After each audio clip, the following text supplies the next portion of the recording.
आज हम सबसे पहले जो क्वेश्चन ले रहे हैं वो है आय से संबंधित, आय, बचत, खर्च, इन सब से संबंधित हमें विभिन्न प्रकार के क्वेश्चन पूछे जाते हैं विभिन्न कॉम्पिटिटिव। नमस्कार दोस्तों, मेरा नाम है रमेश और स्वागत है आपका हमारे यूट्यूब चैनल पर। दोस्तों, हमने पिछले वीडियो में आय, बचत तथा खर्च से संबंधित क्वेश्चन टाइप्स की डिस्कशन की थी, ठीक है। अब उसमें हमें कुछ टेक्निकल इश्यू की वजह से वो हमारा वीडियो कंप्लीट नहीं हो पाया, तो उसको हम पूरा करते हुए आज के इस वीडियो में हम उसमें जो आज से संबंधित क्वेश्चंस की जो टाइप शेष रह गई थी उनके बारे में हम डिस्कस करेंगे, ठीक है। तो चलिए शुरू करते हैं। तो दोस्तों, हमारा पहला क्वेश्चन है, इसमें हमें ए तथा बी की आय का अनुपात 3:5 है तथा उनके खर्च का अनुपात 6:1 है, ठीक है।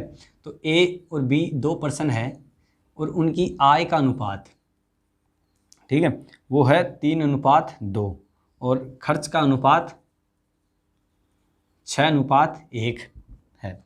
ए अपनी आय का 4/5, तो ये हो गई उसकी आय और उसका 4/5 भाग वह खर्च करता है, ठीक है। तो खर्च बटे आय क्या हो जाएगी 4/5, ठीक है। तो ये क्या 4 तो हो गई खर्च और ये 5 हो गई आय, ठीक है। अब हमें क्या करना है, हमें खर्च और आय, सबसे पहले क्या करेंगे, खर्च और आय को हम बराबर करेंगे। तो आय और खर्च को बराबर करने के लिए हम इसको 2 से गुणा कर देंगे तो आय और खर्च बराबर हो जाएगा। अब हमें खर्च को 4 करना है, तो ये रहा खर्च, तो खर्च को हम 4 से गुणा करते ही खर्च का मान 4 हो जाएगा और आय को हमें 5 से गुणा करना है, तो आय का अनुपात क्या जाएगा 5, ठीक है। अब इसका ये अनुपात क्या निकल के आएगा, इनको हल करेंगे तो यहाँ से जो ये निकल के आएगा ये होगा, ये हो गया 10, तो ये हो गया 10 या 30 अनुपात 10 दूना 20, ठीक है। इसी प्रकार ये यहाँ से आगे ये निकल के आएगा 6 चौका 24 अनुपात 4, ठीक है। अब ये क्या हुआ, ये नया आ गया आय और खर्च का अनुपात। अब हमें पूछा क्या गया है बचत का अनुपात, ठीक है। तो हम जानते हैं कि बचत क्या होता है, आय में से खर्च को माइनस करने पर हमें बचत प्राप्त होता है। तो ये रही आय और ये रहा बचत। तो 30 में से अगर 24 को हम घटाएंगे तो आएगा 6 अनुपात 20 में से 4 घटाने पर 16, ठीक है। तो इसका मान क्या आ जाएगा, ये 2 से कट जाएगा तो ये 3:8, ये क्या आ जाएगा, जो बचत है उसका अनुपात आ जाएगा। तो दोस्तों, हमारा अगला क्वेश्चन है, ए, बी तथा सी की आय का अनुपात 3:4:5 है, ठीक है। ये ए, बी और सी 3 पर्सन है और इनकी आय का अनुपात 3, 4 और 5 है, ठीक है। उनके खर्च का अनुपात, और खर्च का अनुपात क्या दिया गया है 4, 5 और 6, ठीक है। अब यदि ए अपनी आय का 1/4 भाग खर्च करता है, तो ए, जो ए की आय, ठीक है, का 4/5 भाग वह खर्च करता है, तो खर्च के बराबर है इसका ए का जो आय का 4/5 भाग है, ठीक है। अब आय और खर्च का अनुपात क्या होगा, खर्च बटे आय, ये क्या हो जाएगा 4/5, ठीक है। अब हम फिर से जो हमने पिछले क्वेश्चन में किया था वही सेम काम करेंगे।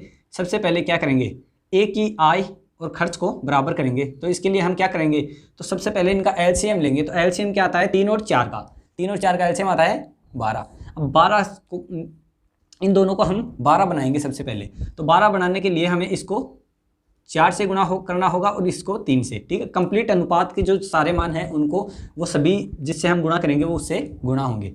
और फिर हमें क्या करना है, खर्च को 4, तो खर्च को हम 4 से मल्टीप्लाई करेंगे और आय को 5 से, ठीक है, ये आय को 5 से। अब हम देखेंगे कि हमें यहाँ से हल करेंगे तो ये 5 चौके 20, ठीक है। अब 20 को हम 3 से गुणा करें तो हमें ये अनुपात प्राप्त होंगे 3 दूनी 6, ये 60, यहाँ से आ जाएगा 80 और यहाँ से आ जाएगा 100, ठीक है। इसी प्रकार हमें यहाँ से क्या प्राप्त होगा, 3 चौके 12, 12 चौके 48 अनुपात 12 पंजे 60 अनुपात 12 छिकानी 72। तो हमें पूछा क्या गया है, हमें पूछा गया है उनकी बचत का अनुपात, ठीक है। तो ये आ गई आय और ये खर्च, तो बचत क्या आ जाएगी, इसमें से इसको माइनस कर देंगे, ठीक है। आय में से खर्च को माइनस करेंगे तो बचत आएगा। तो 60 में से 48 को माइनस करेंगे तो 12 अनुपात 80 में से 60 करें 20 अनुपात 100 में से 72 को माइनस करें 28, ठीक है। अब आप देख पाएंगे ये 2 से पूर्णतः विभाजित है, तो 2 से भी है तो, और ये 4 से भी पूर्णतः विभाजित है। तो हम इसको 4 से करेंगे तो यहाँ पर आ जाएगा 3:5 अनुपात यहाँ पर क्या आ जाएगा 7 चौके 28, ठीक है।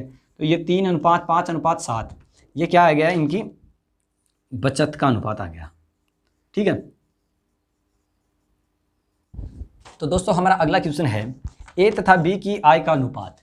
2 पर्सन है ए तथा बी, उनकी आय का अनुपात दिया गया है हमें 10:3। ठीक है, और उनकी बचत का अनुपात, ठीक है, बचत, अब बचत का अनुपात क्या दिया गया है, 4:1। यदि इनमें से प्रत्येक 30,000 रुपये मासिक खर्च करता है तो दोनों की आय ज्ञात करें। अब हम देखेंगे इनमें से खर्च कौन करता है, 30,000 रुपये प्रत्येक, तो ये भी 30,000 रुपये खर्च करता है और ये भी 30,000 रुपये। तो हमने इस प्रकार के टाइप्स के बारे में, ऐसे क्वेश्चंस के बारे में हमने जो पिछला वीडियो था उसमें डिटेल से डिस्कस किया था कि अब इसको हल हम कैसे करेंगे। तो इसमें हम क्या करेंगे, पहले इसको इससे गुणा, फिर इसको इससे गुणा करके माइनस करेंगे, जैसे 3 चौके 12। ठीक है, और ये क्या है, यहाँ पर 30,000 ही है, हाँ ठीक है। अब ये यहाँ पे माइनस का चिन्ह लगेंगे, ठीक है, क्योंकि बचत का अनुपात हमें आय में से खर्च को माइनस करने पर प्राप्त हुआ। पिछले वीडियो में हमने इसके बारे में विस्तार से बात की थी, आप उस वीडियो में देख सकते हैं। तो ये यहाँ से क्या होगा, 3 चौके 12, ये क्या आ जाएगा 1,20,000, और माइनस, ये माइनस है तो यहाँ से इसको गुणा करेंगे तो ये पहले से माइनस है तो ये माइनस और माइनस प्लस हो जाएंगे, और ये क्या आएगा 30,000। ठीक है, बटे हम क्या, अब इसको इससे गुणा, तो 1 दाया 10 माइनस इसको इससे, 3 चौके 12।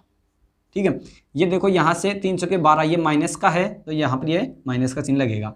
अब 1,20,000 में से हम 30,000 माइनस करेंगे तो ये यहाँ पर क्या आ जाएगा 90,000। ठीक है, बटे ये क्या आएगा, ऐसे माइनस का 2, और ये 90,000 भी माइनस का है, माइनस से माइनस कैंसिल, और इसका मान क्या आएगा 45,000।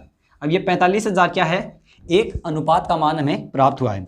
अब हमें पूछा गया है तो दोनों की आय बतानी है, तो इस 45,000 को हम 10 से गुणा करेंगे तो 4,50,000 आ जाएगी ए की आय। ठीक है, और बी की आय क्या आएगी, 45 तिया 135,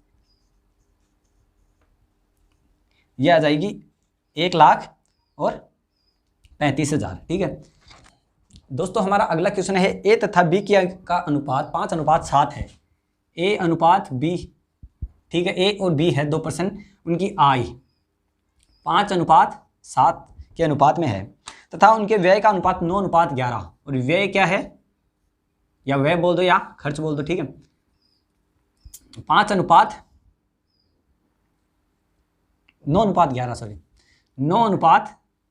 है। ए व बी क्रमशः 1,200 तथा 2,000 रुपये की बचत करते हैं। तो ये ए कितने की बचत करता है, 1,200 रुपये की, और बी 2,000 रुपये की। ये माइनस का चिन्ह लगेगा यहाँ पे। अब हमने जैसे पिछले क्वेश्चन को हल किया था उसी प्रकार इसको हल कर लेंगे। तो ये क्या हो गया, 9 दूनी 18,000 माइनस ये 11 को 12 से गुणा करें 11 का 110 और 11 दूनों 22, 132। ठीक है, और फिर नीचे 11.55 माइनस 9,67, ये माइनस का और ये यहाँ पे प्लस का, क्योंकि ये माइनस का चिन्ह यहाँ से पहले से लगा हुआ है। तो ये 18,000 में से हम 3,200 माइनस करेंगे तो 4,800 ऊपर शेष रह जाएगा माइनस का, बटे नीचे क्या आ जाएगा, नीचे आ जाएगा यहाँ पर हमें 63 में से 55 माइनस करेंगे तो 8 माइनस का, माइनस से माइनस कट गया, और 8 छिंक 48। ठीक है, तो ये यहाँ से हमें प्राप्त हो गया 6,000। ठीक है, अब 6,000 हमें यहाँ से प्राप्त हो गया। हमें पूछा क्या गया है, ये क्या है, एक अनुपात का मान। ठीक है, अब पूछा गया है दोनों की आय बताइए। तो दोनों की आय क्या होगी, 6,000 को 5 से गुणा करेंगे तो 6 पंजा में 30,000 हो जाएगी ए की आय, और बी की आय क्या हो जाएगी 7 छिंग 42,000। ठीक है, तो दोस्तों हमारा अगला क्वेश्चन है, उसमें है दिया गया है ए बी तथा सी की वार्षिक आय का अनुपात। ए बी और सी है, उनकी आय का अनुपात। ठीक है, वार्षिक क्या दी गई है हमें, वार्षिक आय का अनुपात 1, 3 और 7 के अनुपात में है। अब ए और सी की कुल वार्षिक आय, ए और सी की कुल वार्षिक आय हमें दी गई है 8 लाख।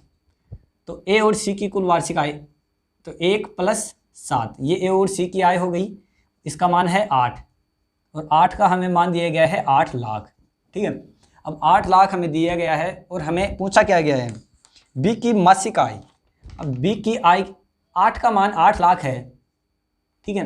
अब 8 का मान 8 लाख है तो 1 का मान क्या हो जाएगा, 1 लाख, ठीक है। 1 का मान 1 लाख हो जाएगा। तो 3 का मान क्या हो जाएगा, ये 3 है, इसका मान कितना हो जाएगा, इसको हम 1 लाख से गुणा कर देंगे तो ये 3 लाख।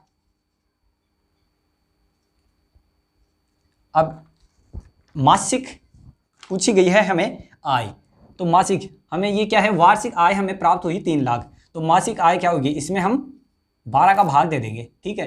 तो 12 का भाग देंगे तो ये कितने बार गया, इसमें 6 का भाग 2 बार, इसमें 6 का भाग 5 बार, ठीक है। अब ये यहाँ पे आ गया 50, अब 50 में हम 2 का भाग देंगे तो ये आएगा 25, ठीक है। तो इसका मान क्या आएगा 25 और ये 3 0, तो 25,000, ठीक है। इसका मान हो जाएगा 25,000।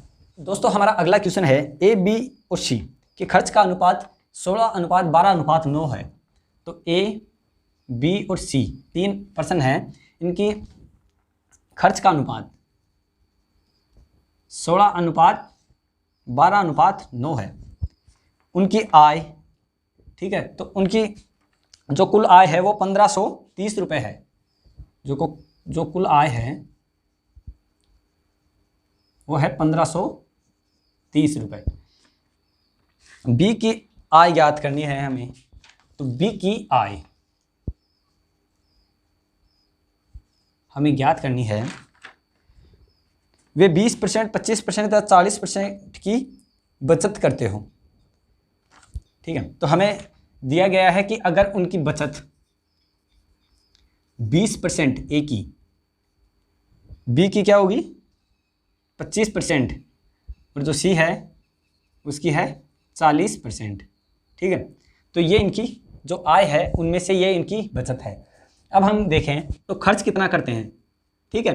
खर्च कितना करेंगे, 100% में से 20% बचत कर दी तो 80% खर्च करेगा ये ए, तो बी कितनी करेगा 75% खर्च करेगा, ठीक है। और सी कितनी करेगा 60% खर्च करेगा। अब आप देखें कि ये खर्च का अनुपात है और ये खर्च के परसेंटेज दी गई है। अब हमें 80% का मान 16 है, ठीक है। हमें क्या ज्ञात करनी है, बी की आय। तो 80% का मान अगर 16 है, ये रही कुल आय, ठीक है। तो 100% का मान क्या होगा, आय निकालें तो 80% का मान 16 है, तो 80% इक्वल टू 16, तो 100% कितना होगा, 16 में हम 80 का भाग देकर 100 से गुणा कर देंगे तो ये कितना आ जाएगा 5/4, ये 4 चौके 16 और ये आ गया 20, ठीक है। तो ये आय क्या आएगी, यहाँ से तो आएगी आय 20, यहाँ से आय क्या आएगी 75 का मान 12 है तो 100 का मान कितना हो जाएगा 16, यहाँ से क्या आएगी 60 का मान अगर 9 है, ठीक है। तो 100 का मान कितना होगा, 100 का मान होगा 15, ठीक है। अब ये हो गई आय, तो हमें ये यहाँ से आय का जो अनुपात है वो प्राप्त हो गया और इसका टोटल मान कितना हुआ, ये हो गया 5 और 6 11 का 1 हासिल 1, 2 और 1 3 4 और 5, ये हमें 51 प्राप्त हुआ कुल, जिसका मान हमें दिया गया है 1530, ठीक है। अब इसका मान हमें 1530 दिया गया है 51 का, तो 1 का मान कितना होगा, 1 का मान हो जाएगा यहाँ से 30, मतलब एक ये जो 1553 है इसमें जब 51 का भाग देंगे तो हमें 30 प्राप्त होगा। अब हमें ज्ञात क्या करना है, बी की आय। तो बी की आय ये रही और ये रहा बी, तो इसको हम 30 से गुणा करेंगे, ठीक है। 1 अनुपात का मान 30, तो 16 अनुपात का मान गुणा 30 करेंगे तो 16 3 48, तो इसका मान क्या आ जाएगा 480 जो बी की आय हो जाएगी। तो बस दोस्तों आज के वीडियो में इतना ही। उम्मीद है आपको वीडियो पसंद आया होगा, और अगर पसंद आया है तो चैनल को सब्सक्राइब कर लें और बेल नोटिफिकेशन को भी प्रेस कर लें ताकि आने वाले वीडियोज़ के नोटिफिकेशन आपको सबसे पहले मिल जाए। और अगले वीडियो में हम सिक्कों से संबंधित और रुपये मूल्यों से संबंधित जो विभिन्न प्रकार के क्वेश्चंस होते हैं उनके बारे में डिस्कस करेंगे।